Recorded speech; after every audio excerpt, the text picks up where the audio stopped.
ओम शांति। 13 जनवरी 2024 बाबा के महावाक्य।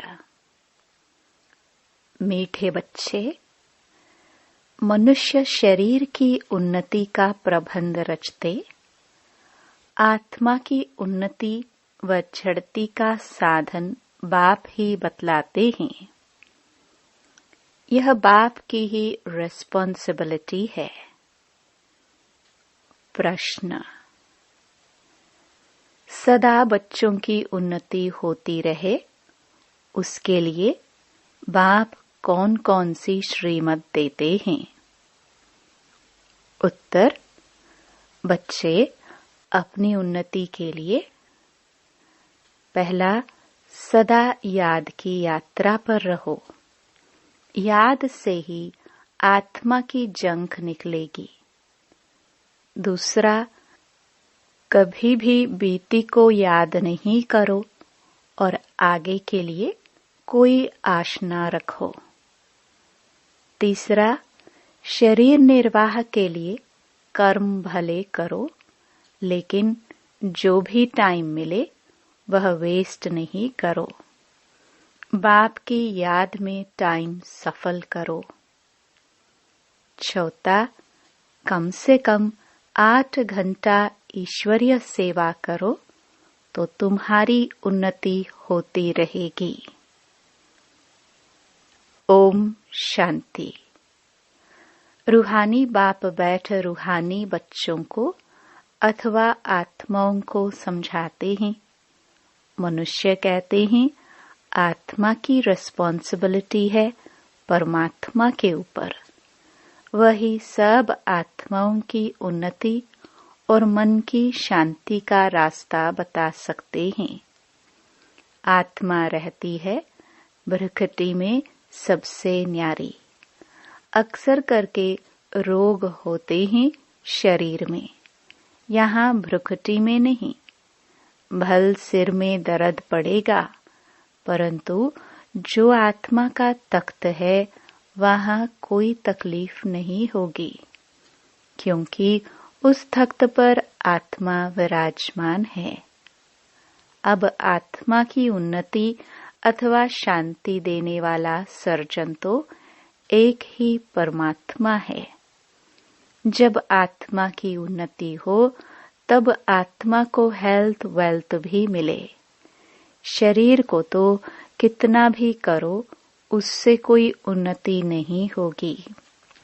शरीर की कुछ न कुछ खिटपिट तो रहती ही है। आत्मा की उन्नति तो सिवाय बाप के कोई कर ना सके। और सब दुनिया में शरीर की उन्नति का प्रबंध रचते हैं।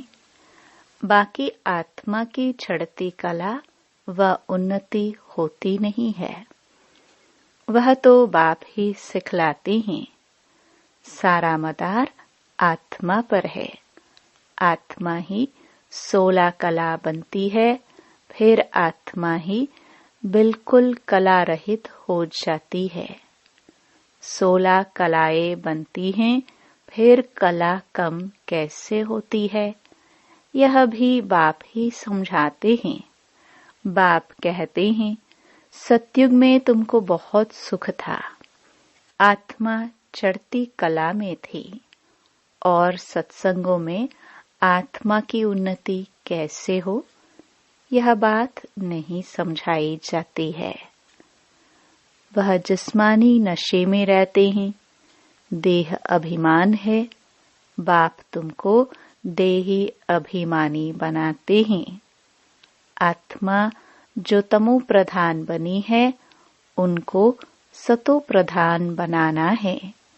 यहाँ सब हैं रूहानी बातें, वहाँ है जिस्मानी बातें। सर्जन लोग एक हाथ निकाल दूसरा डालते हैं। उनका आत्मा से कोई ताल्लुक नहीं। आत्मा तो भ्रकुटी में रहती है। उनका ऑपरेशन आदि कुछ नहीं होता। अच्छा, बाप समझाते हैं कि आत्मा की उन्नति तो एक ही बार होती है। आत्मा जब तमो प्रधान हो जाती है तब आत्मा की उन्नति करने वाला बाप आता है।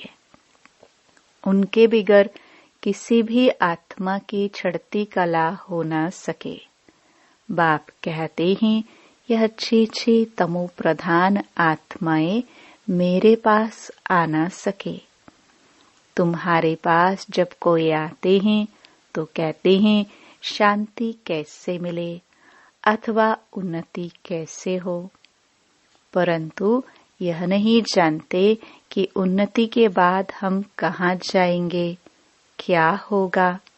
पुकारते हैं पतित से पावन बनाओ, जीवन मुक्ति धाम में ले जाओ। तो आत्माओं को ही ले जाएंगे ना।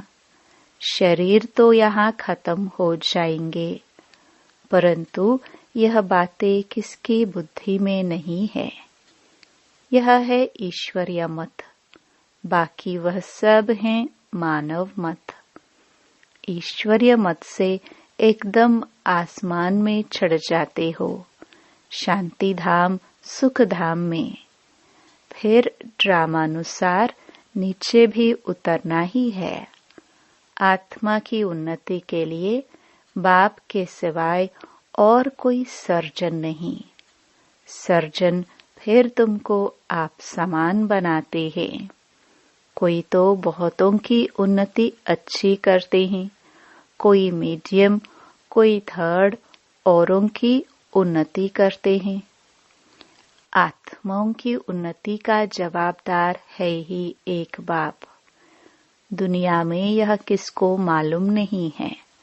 बाप कहते हैं इन साधुओं आदि का भी उद्धार करने मैं आता हूँ। पहले जब आत्मा आती है तो पवित्र ही आती है। अब बाप आए हैं सबकी उन्नति करने। नंबरवार पुरुषार्थ अनुसार तुम्हारी देखो कितनी उन्नति हो जाती है। वहाँ तुमको शरीर भी फर्स्ट क्लास मिलता है। बाप है ही अविनाशी सर्जन। वही आकर तुम्हारी उन्नति करते हैं तो तुम ऊंच ते ऊंच अपने स्वीट होम में चले जाएंगे। वो लोग मून पर जाते हैं। अविनाशी सर्जन तुमको उन्नति प्राप्त कराने लिए कहते हैं मामेकम याद करो तो विकर्म विनाश होंगे। बाप विश्व के बच्चों को लिबरेट करते हैं। जब तुम स्वर्ग में जाएंगे तब और सब शांति धाम में होंगे। बाप कितना वंडरफुल कार्य करते हैं, कमाल है बाप की। तब कहते हैं तुम्हारी गत मत तुम ही जानो। आत्मा में ही मत है। आत्मा अलग हो जाए तो मत मिल न सके। ईश्वरीय मत से चढ़ती कला, मानव मत से उतरती कला, यह भी ड्रामा में नोंद है। वो लोग समझते हैं अभी स्वर्ग बन गया है, आगे चलकर मालूम पड़ेगा कि यह नरक है व स्वर्ग। भाषा के ऊपर कितना हंगामा करते हैं। दुखी है ना। स्वर्ग में दुख होता नहीं, अर्थक्वेक भी नहीं होगी। अब पुरानी दुनिया का विनाश होना है, फिर स्वर्ग बन जाएगा। फिर आधा कल्प वह भी गुम हो जाता है। कहते हैं द्वारिका सागर के नीचे चली गई। सोने की चीजें नीचे दब गई हैं। सो तो जरूर अर्थक्वेक से नीचे जाएंगी। समुद्र को थोड़े ही खोद कर निकालेंगे। धरती को खोदते हैं, वहां से माल निकालते हैं। बाप कहते हैं मैं सबका उपकार करता हूँ। मेरा फिर सब अपकार करते, गाली देते। मैं तो अपकारी का भी उपकार करता हूँ, तो मेरी जरूर महिमा होनी चाहिए। भक्ति मार्ग में देखो कितना मान है। तुम बच्चे भी बाप की कितनी महिमा करते हो। चित्र में 32 गुण दिखाए हैं। अभी तुम भी बाप जैसे गुणवान बन रहे हो, तो कितना पुरुषार्थ करना चाहिए। टाइम वेस्ट नहीं करना चाहिए। बहुत हाईएस्ट बाप पढ़ाते हैं तो रोज जरूर पढ़ना चाहिए। यह अविनाशी बाप भी है, टीचर भी है, पिछाड़ी में आने वाले पुरानों से भी तीखे जा रहे हैं। अब सारी दुनिया की उन्नति हो रही है बाप द्वारा।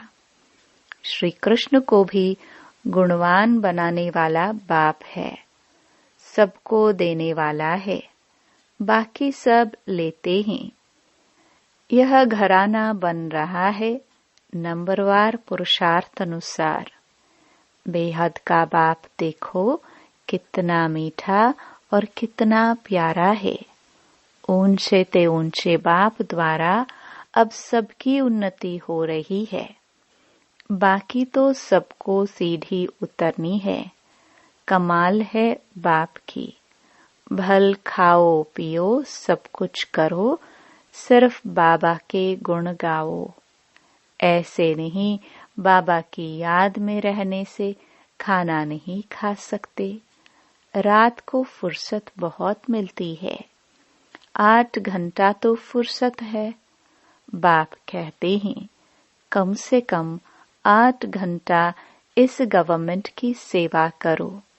जो भी आए उनको आत्मा की उन्नति के लिए रास्ता बताओ। जीवन मुक्ति माना विश्व का मालिक और मुक्ति माना ब्रह्मांड का मालिक। ये समझाना तो सहज है ना, परंतु तकदीर में नहीं है तो तदबीर क्या कर सकेंगे। बाप समझाते हैं कि बाप की याद सिवाय आत्मा की जंग निकल नहीं सकती। भल ज्ञान सारा दिन सुनाओ, परंतु आत्मा की उन्नति का उपाय याद के सिवाय और कोई नहीं। बाप बच्चों को बहुत प्यार से रोज रोज समझाते हैं, परंतु अपनी उन्नति करते हैं व नहीं करते हैं वह हर एक खुद समझ सकते हैं। यह सिर्फ तुम नहीं सुनते हो, परंतु सब सेंटर्स वाले बच्चे सुनते हैं। यह टेप रखी है। यह भी अपने में आवाज भरकर जाती है सर्विस पर। यह बहुत सर्विस देती है। बच्चे समझते हैं शिव बाबा की मुरली हम सुनते हैं। तुम्हारे द्वारा सुनने से इनडायरेक्ट हो जाता है, फिर यहाँ आते हैं डायरेक्ट सुनने के लिए। फिर बाबा ब्रह्मा मुख द्वारा सुनाते हैं अथवा मुख द्वारा ज्ञानामृत देते हैं। इस समय दुनिया तमो प्रधान हो गई है, तो उस पर ज्ञान की वर्षा चाहिए। वह पानी की वर्षा तो बहुत होती है, उस पानी से तो कोई पावन बन नहीं सकता। यह है सारी ज्ञान की बात। बाप कहते हैं अब जागो, मैं तुमको शांति धाम ले जाता हूँ। आत्मा की उन्नति भी इसमें है। बाकी सब हैं जिस्मानी बातें। रूहानी बातें सिर्फ तुम ही सुनते हो। पदमपति भाग्यशाली सिर्फ तुम ही बनते हो। बाप है गरीब निवास, गरीब ही सुनते हैं। तब बाप कहते हैं अहिल्याओं गणिकाओं को भी समझाओ। सतयुग में ऐसी बातें नहीं होती। वह है बेहद का शिवालय, अब है बेहद का वेश्यालय। बिल्कुल ही तमो प्रधान है। इससे जास्ती मार्जिन नहीं है। अब इस पतित दुनिया को चेंज होना है। भारत में राम राज्य और रावण राज्य होता है। जब अनेक धर्म हो जाते हैं तब अशांति हो जाती है, लड़ाई तो लगती ही रहती है। अब तो बहुत जोर से लड़ाई लगेगी। कड़ी लड़ाई लग फिर बंद हो जाएगी, क्योंकि राजाई भी स्थापन हो, कर्मातीत अवस्था भी हो। अभी तो कोई कह ना सके, वह अवस्था आएगी तो पढ़ाई पूरी हो जाएगी, फिर ट्रांसफर हो जाएंगे अपने पुरुषार्थ अनुसार। इस भंबोर को आग तो लगनी है, फटाफट विनाश हो जाएगा। उनको खूने नाहिक खेल कहा जाता है। नाहिक सब मर जाएंगे, रक्त की नदियां बहेंगी, फिर घी दूध की नदियां बहेंगी। हाहाकार से जय जयकार होगी। बाकी सब अज्ञान निद्रा में सोते सोते ही खत्म हो जाएंगे। बड़ी युक्ति से स्थापना होती है। विघ्न भी पड़ेंगे, अत्याचार भी होंगे। अब माताओं द्वारा स्वर्ग का द्वार खुलता है तो पुरुष भी बहुत, परंतु माता जन्म देती है तो उनको पुरुष से इजाफा ज्यादा मिलता है। स्वर्ग में तो नंबरवार सब जाएंगे। कोई 2 जन्म मेल के भी बन सकते हैं। हिसाब किताब जो ड्रामा में नोंद है वही होता है। आत्मा की उन्नति होने से कितना फर्क पड़ जाता है। कोई तो एकदम हाईएस्ट बन जाता है, कोई तो बिल्कुल लोएस्ट। कहाँ राजा तो कहाँ प्रजा। मीठे मीठे बच्चों को बाप समझाते हैं, अब पुरुषार्थ करो, योग से पवित्र बनो, तब धारणा हो। मंजिल बहुत ऊंची है। अपने को आत्मा समझ बहुत प्यार से बाप को याद करना है। आत्मा का परमात्मा के साथ लव है ना, यह है रूहानी लव, जिससे आत्मा की उन्नति होती है। जिस्मानी लव से गिर पड़ते हैं, तकदीर में नहीं है तो भागंती हो जाते हैं। यज्ञ की बड़ी संभाल चाहिए। माताओं की पाई पाई से यज्ञ की सर्विस हो रही है। यहाँ गरीब ही साहूकार बनते हैं। सारा मदार पढ़ाई पर है। तुम अभी सदा सुहागिन बनती हो, यह सबको फीलिंग आती है। माला का दाना बनने वालों को कितनी अच्छी फीलिंग चाहिए। शिव बाबा को याद करते सर्विस करते रहो तो बहुत उन्नति हो सकती है। शिव बाबा की सर्विस में शरीर भी न्योछावर करना चाहिए। सारा दिन नशा रहे, यह मासी का घर नहीं है। देखना है हमने अपनी कितनी उन्नति की है। बाबा कहते हैं बीती को याद ना करो, आगे की कोई आश मत रखो। शरीर निर्वाह अर्थ कर्म तो करना है। जो टाइम मिले उसमें बाप को याद करो तो विकर्म विनाश होंगे। बाबा बांधेलियों को भी समझाते हैं कि तुम्हें पति को बहुत नम्रता प्यार से समझाना है। कोई मारे तो उन पर फूलों की वर्षा करो। अपने को बचाने की बड़ी युक्ति चाहिए। आंखें बड़ी शीतल चाहिए, कभी हिले नहीं। इस पर अंगद का भी मिसाल है, बिल्कुल अडोल था। तुम सब महावीर हो। जो कुछ पास्ट हुआ उनको याद नहीं करना है, सदैव हर्षित रहना है। ड्रामा पर अटल रहना है। बाप खुद कहते हैं मैं भी ड्रामा के बंधन में बांधा हुआ हूँ, बाकी और कोई बात नहीं। श्री कृष्ण के लिए लिखा है, स्वदर्शन चक्र से मारा। ये सब कथाएं हैं। बाप तो हिंसा कर ना सके।